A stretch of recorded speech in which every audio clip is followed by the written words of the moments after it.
Good morning, ladies and gentlemen, and children. Down the back I can see a few. Welcome to the Year 7 2022 Orientation Day for the Parent Information Session.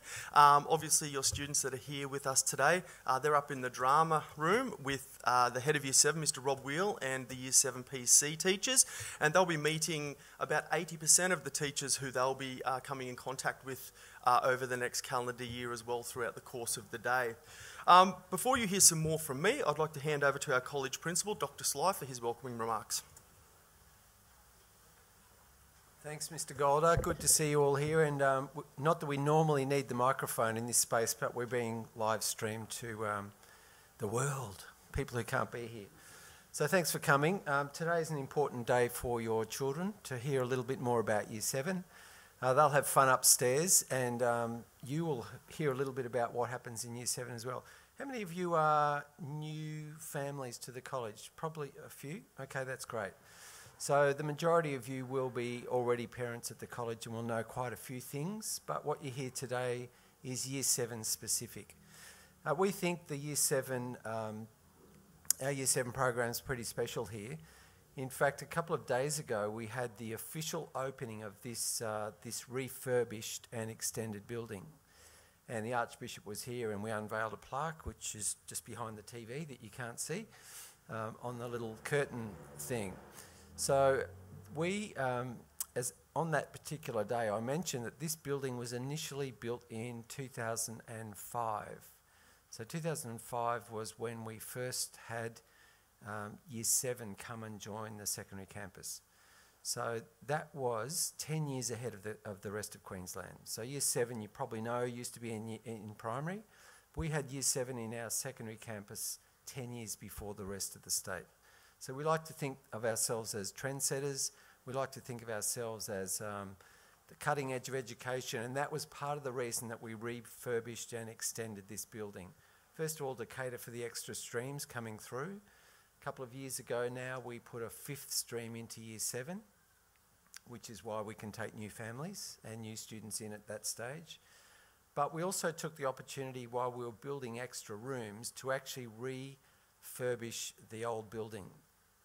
It probably didn't look like it was 15 years old, but it was. And so what we now have, and you'll probably hear a little bit more about this, but we've taken out all the walls from the sides, and we've glassed them so that students can move out and work in outdoor areas on this side and also on this side.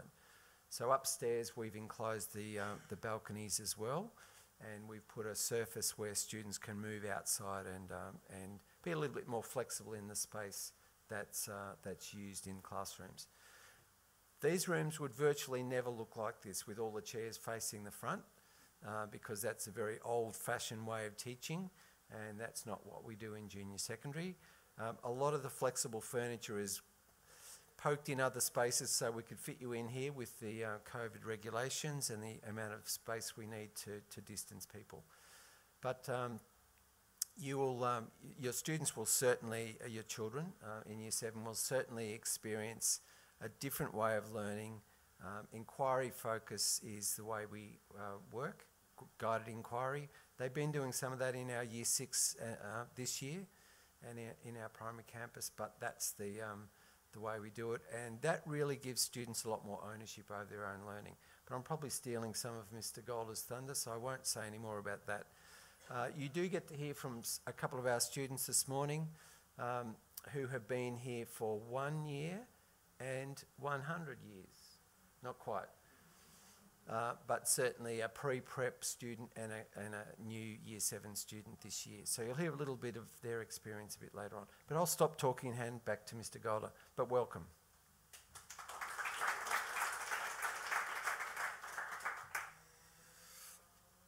Well, good morning, and as I've said, welcome to the Orientation Day for the parents of the class of 2026.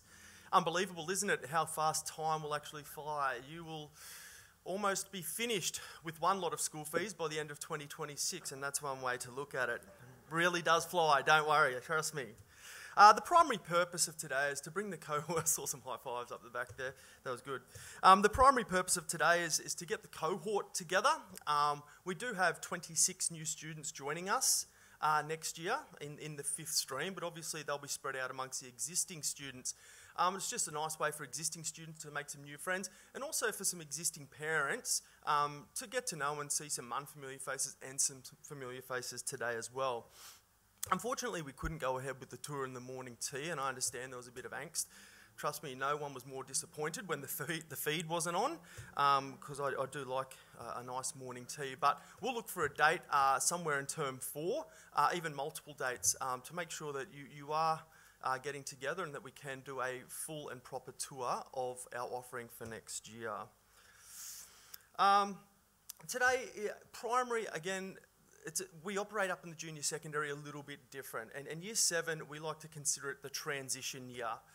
In the primary setting, your children, our students, they spend the vast majority of their day in the one classroom and people come to them. In a traditional secondary setting, they're a little more transient, a little more nomadic. They don't have that set room. So we created the transition year in year 7 to smooth that transition. The building that you walk past over there, GPLA, is where all of the year 7 PC classes are held.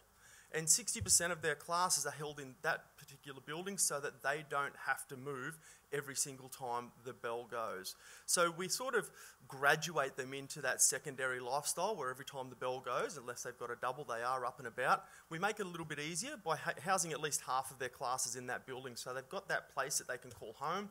They've got that PC teacher who is never really far away, who they can check in with when things might go a little bit awry or they do get a little bit anxious or stressed. But as you all know, we're a junior secondary specific school because we understand that adolescence is a completely fluid stage of development. Each of your children, our students that present, they come here with a unique set of characteristics and traits. Physically, cognitively, emotionally, spiritually, they all have their own set of well-being challenges as well. They're all individuals. And at Coomber Anglican College, we acknowledge that, particularly in the junior secondary campus. We accept the energy, the openness and the enthusiasm characteristic of young adolescents at this age and encourage them to be themselves and encourage them to be unique. We like to do this, as evidenced today, in partnership with the home. So our relationship with the students is just as strong as your relationship with the students and then our relationship with you. So it's a 3-way partnership in the education of your child or our students. Here, the junior secondary campus provides a unique and wonderful introduction to their secondary learning journey, and I'm sure they'll enjoy every single minute of it. As I mentioned earlier, your Year 7 students are assigned to a Pastoral Care class and they have a Pastoral Care teacher who they are meeting up there at the moment. This particular Pastoral Care teacher takes the core responsibility for your child's academic, physical, emotional, cognitive and well-being responsibilities. So they're the person who the primary check-in is. They're your first port of call if something's not quite right, or if you want to bring something to our attention. The junior secondary team, which consists of those particular PC teachers, subject specialists, our school psychologist, who you'll hear from in just a few moments, our continuous learning coordinator over there, Mrs. Watson. We've got our deputies, Mrs. Warner and Mr. Heaney up the back, our head of teaching and learning, and of course our college principal, all play a vital role in making sure that your child's experience is the best that it can possibly be. We like to try and think that with all of these people involved, we've got all the bases covered and that we do a pretty good job of that. So what's new in Year 7? It's an exciting new adventure for your students. Can I just check that that's the right slide? Yes. It's an exciting new venture for your child. As I said, there's new learning environments here. They're a little bit different to what they have experienced down the primary campus, but they'll also experience new things like food technology, industrial design, ICTs, digital solutions, and all sorts of things where they're moving around the campus. This year we're hoping to introduce some subject electives for Year 7 and Year 8. So students will have a little bit of voice and choice in what they choose to study over the year, which we're really, really excited about. Those particular options will come in conjunction with the core subjects that they will encounter on a weekly basis that includes English, humanities, maths, science and rave, which are the non-negotiables of our academic program. I mentioned some of our key staff earlier. I might just point them out in case some of you are not familiar with them. We all know our college principal, Dr. Sly. We have our Deputy Principal and Head of Senior Secondary up the back, Mr. Mark Heaney. We've got our new Deputy Principal, Innovation and Strategy, Ms. Virginia Warner. I am the Head of Junior Secondary, Greg. And we've got Mr. Delaforce down the back who's going to wave. He's our Head of Teaching and Learning. Ms. Hagedorn, who is here, she's our college psychologist. And Mrs. Watson, who's our Continuous Learning Support Coordinator. I've got the Year 7 PC teachers listed down there, but obviously they're up, hopefully, supervising your children. Now, you've heard enough from me, and I could sit here and talk all day about what we have to offer here, but we thought we'd let you hear it from the voice of some students who are currently living the transition year. So, could you please make Lizzie and Jackson feel very, very welcome.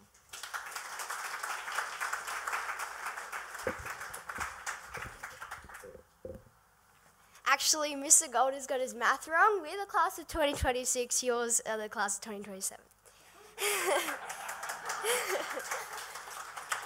Good morning, teachers and parents. Welcome to your orientation day.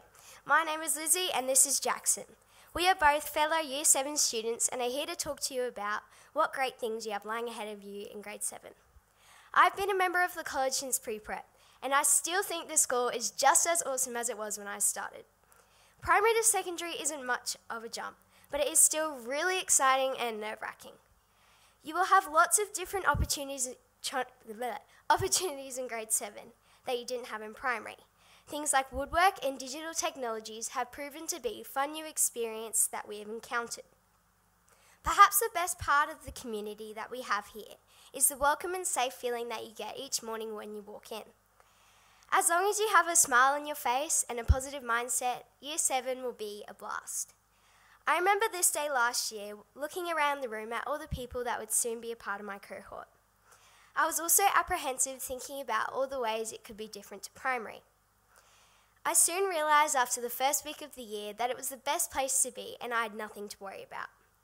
Looking back at how I've grown in the past year, I think I'm a lot more independent and so much more organised.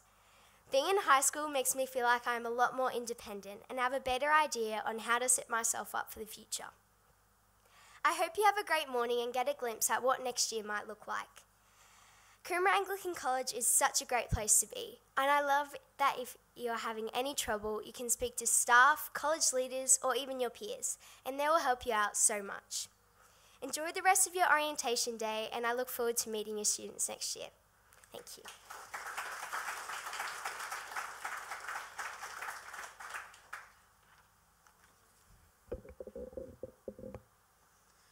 Good morning, teachers and parents. Welcome to your orientation day. My name is Jackson Wells, and hopefully after this morning you get a better understanding about how things work up here in junior secondary. I came to the college this year as a brand new student, and to say I was nervous is probably an understatement. I will never forget those first few days, feeling worried about getting lost, wondering if I would make friends, and trying to keep up with the new routines of high school. After the first week, which included help from my teachers, plenty of bad jokes from Mr. Golder and Mr. Wheel, and about 1 million new names to remember, I set my sights on one of the most important things for anyone new, making a couple of good friends.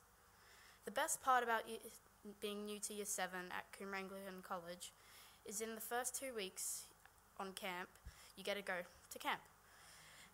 And while at the end of the first week I felt like I knew who might be my future friends, by the time we got back from camp, I not only had friends, but the other 130 Year 7s had embraced me as one of their own. With the big ticket items, friends, and feeling like a CAC kid all sorted, I could focus on the amazing opportunities we have here at the college. Sport, worship band, math competitions, and having the privilege of being a member of the Student Representative Council are all new things I have been lucky enough to be a part of. And of course, you'll even learn some stuff. My amazing teachers have helped me become more organised and motivated me to set high goals for myself in subjects. So my weekends are now not all just about gaming, and I set myself some time for study.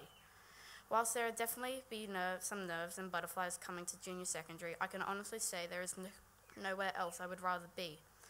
It has felt wonderful this year making friends and feeling like I belong here at the college. I hope you have a wonderful day, and I'm looking forward to meeting all of you next year when you join this awesome place. Thank you.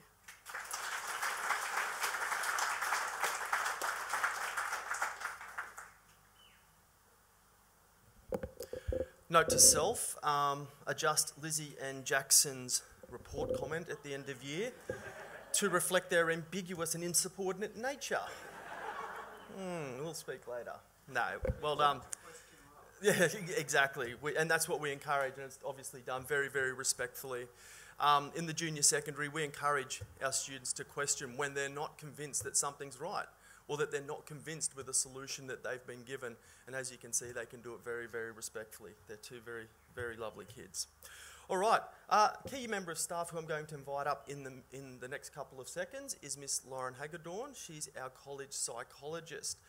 Before we get to Miss Hagedorn, I just want to let you know that at the end of this presentation, in lieu of the tours that will happen later in the year, in term 4, I'm going to ask that key staff that I mentioned earlier hold a position in the quadrangle outside to address any of the questions that you may have.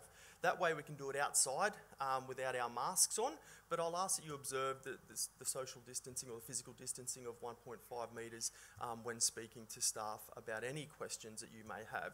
So it's sort of an informal Q&A out in the quad to alleviate any of those concerns that you may have.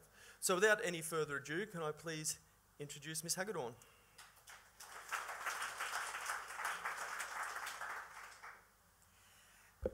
Good morning. Sorry, just tuck this one away.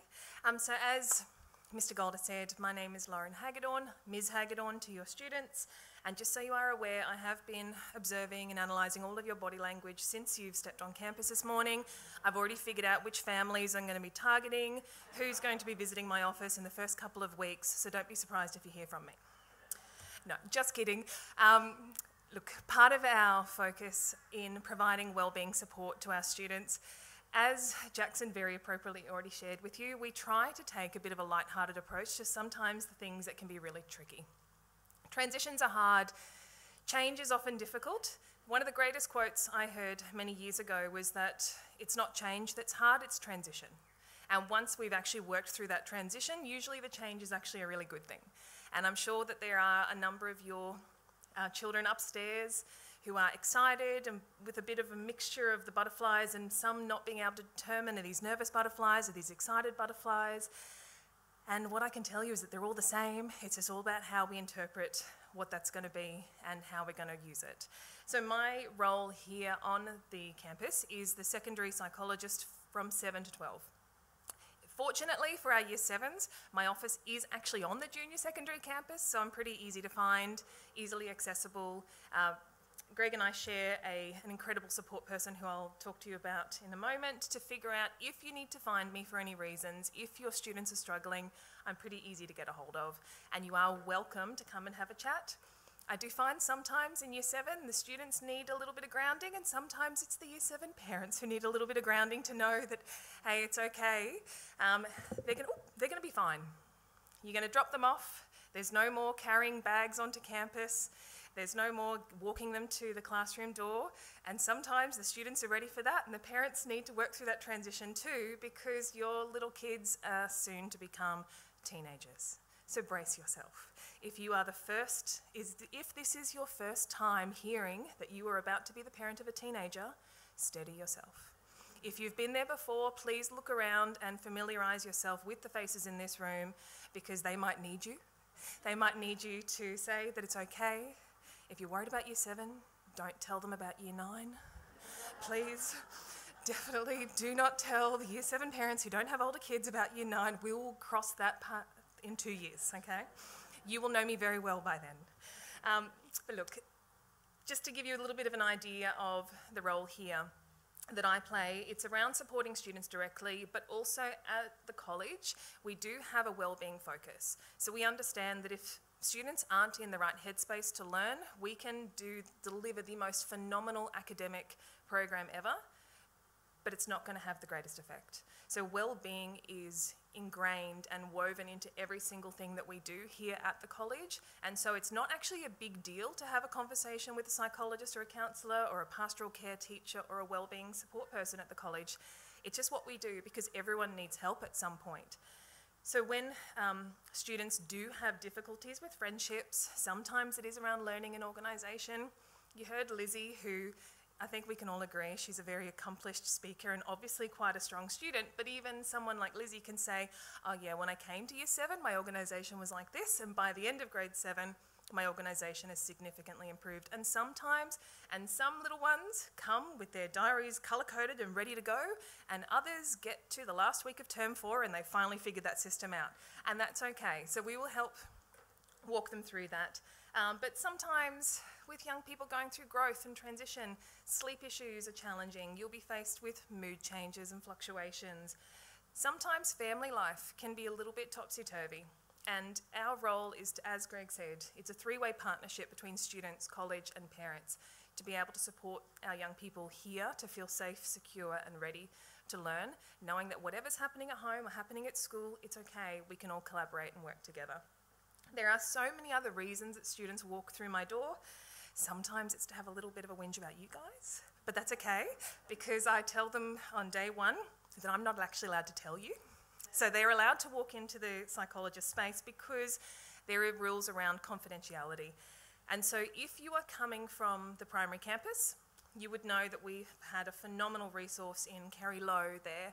And for students to access the psychologist in primary, it has been through the parent gateway, whereas on the high school campus, students do not require parental permission to access counselling support. So we see them as young people who are taking those steps towards adolescence and adulthood, and we give them that opportunity and that autonomy to make that choice for themselves. So if you don't hear from me, usually that's a good thing, but there might be times when your students might be accessing support, and my communication with parents is based on that negotiation with students about what they're comfortable for me to share, because sometimes they just need a private, safe space to get things off their chest, learn a few tips and strategies and get on with their way. And sometimes if it's a little bit bigger, I will help them understand that maybe this is a conversation we need to bring mum and dad or caregivers into the fold so that we can collaborate and work together. But on the secondary campus, I say they are the masters of their own confidential destiny, and what information leaves my room is up to them, unless there is a safety or a risk concern, in which case they are aware that all bets are off, and my responsibility is to protect them first and then look after their well-being and how they're feeling about the situation second. It is a really open, non-judgmental space. Some students I know come to visit me just for my beanbag, and that's okay. But it's an opportunity to come and connect and have that experience of just being able to understand, hey, we don't have to deal with everything on our own. Sometimes talking about an issue is enough to alleviate the stress about the issue. A lot of year 7s come over the bridge or come from other schools with this idea that, okay, I'm a big kid now, I have to figure it all out on my own. And we want them to understand that actually success is a partnership. And no one succeeds purely by doing everything by themselves and feeling that pressure to perform by having the answers. Because, I mean, I don't know about you, I don't have all the answers. I'm in my mid-30s, I still call my mum sometimes. It's always helpful. I go to these amazing people if there's a situation that I've gone, oh gosh, what am I going to do with this? So we like our students to understand that process too, that hey, we're all just here to work together. So I provide personal counselling to students, group work, also a lot of involvement with families where there's a need, but the focus is short-term counselling. If there's ever a need for, if there's a high-level issue, because I'm sure you've figured out that unfortunately mental health in this country is not something that's improving. The stats are that concerns for our young people is something we have to be really aware of, and so if there's ever a grander issue that can't be handled in a couple of sessions on campus, I will always talk to you about referring outside of this space for ongoing support. With the idea that it's all around this model that we have, our flourishing framework. So it's about looking after them in all different aspects, and counselling and psychological intervention is just one part of that. But your students will get to know me because it's not just in the counselling space that I have involvement. I actually am a part of some of their cohort-wide programs, our PD programs, and so we really, as I said, try to weave well-being into everything that we do. And so, last thing is this wonderful lady here, get to know her face. Jane Pearson, get to know her name, probably memorise her, there she's waving at the back. Hi. So Jane, you will get to know very, very well, or Mrs. Pearson, as your students will refer to her, you will get to know her very well. I suggest you memorise her phone number now, because any issues on the junior secondary campus, she is the guardian that handles that, but also her very, very challenging job is she also wrangles both Greg and I. So if you need to, attempts to, yes. Oh, I think she's pretty good at it. She's had a lot of practice. So if you would like your students to be able to see me, or if you wanted to approach Greg about a wellbeing concern, then Jane is your go-to lady. However, of course, you can contact us directly, but she's usually the quickest way to get to one of us. So students can email Mrs. Pearson, or they can just walk up to her and say, is there any chance I can go and see Miss Hagedorn about something? No questions are asked. She'll just book them in at a time that works. Ideally, we don't let them try and skip the same subject regularly to have a counselling appointment. We have seen those patterns emerge occasionally. It's a yes, when you've missed English twice in a row, then we go, what's going on there? But yeah, it's just about that support. So you can refer your students, but they have to opt in for that support as well. So I will be here. If you have questions, please come and find me. If you have any concerns, if you do have a student who is a little bit wobbly about starting with us next year, possibly just come and flag it with me, and if we need to do any sort of transitional support next term in preparation for 2022, we can put those plans in place. But anyway, I look forward to meeting you more next year. Thank you.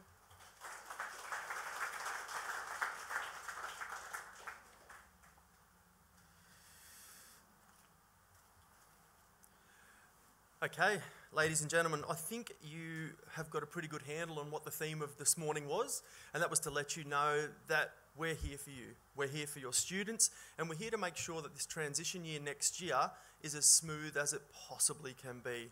Communication is key, okay? We like to think that we're across 100% of things, but obviously sometimes there are things that slip under the radar, and that's when communication from the home with us is imperative, and we welcome any kind of communication, even if it's just the slightest little inkling.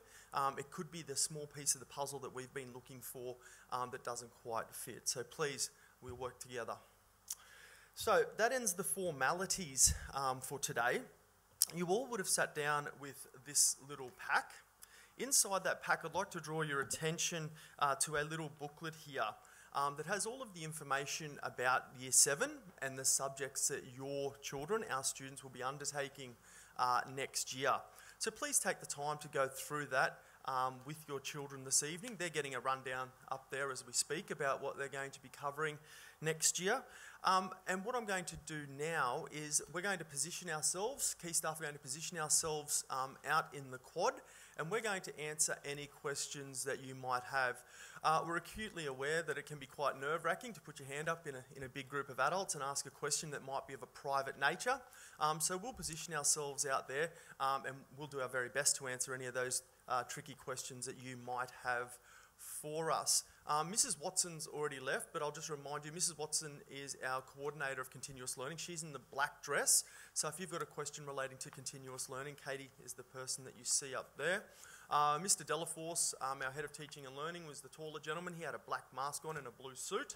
You of course know Dr. Sly, Ms. Hagedorn will be out there, and Mrs. Warner, Deputy Innovation and Strategy, will be there. And of course our very, very reliable Miss Pearson up the back will be there. And I believe Mrs. Chung Angelina is here for any questions for our international guests here today. So please, we're outside, so we aren't required to wear those masks. I'll get in touch with Amy Bartlett and her PR team to organise tours for next term when there's a little bit more clarity and less uncertainty around what our restrictions are and what we can and can't do. And even if I have to take you on personal tours, I'm more than happy to do that. One other thing, I have an open door policy. at my office over there. It's not always necessary to make an appointment. If there's something that's just cannot wait, please walk yourself on in or march yourself on in, and we'll get to the bottom of whatever problem you might have. And I'm big on that. I really like to make sure that I'm approachable and accessible to each and all. So feel free to approach me at any time. So thank you for coming this morning, and hopefully I get to have a chat with some of you out in the quad.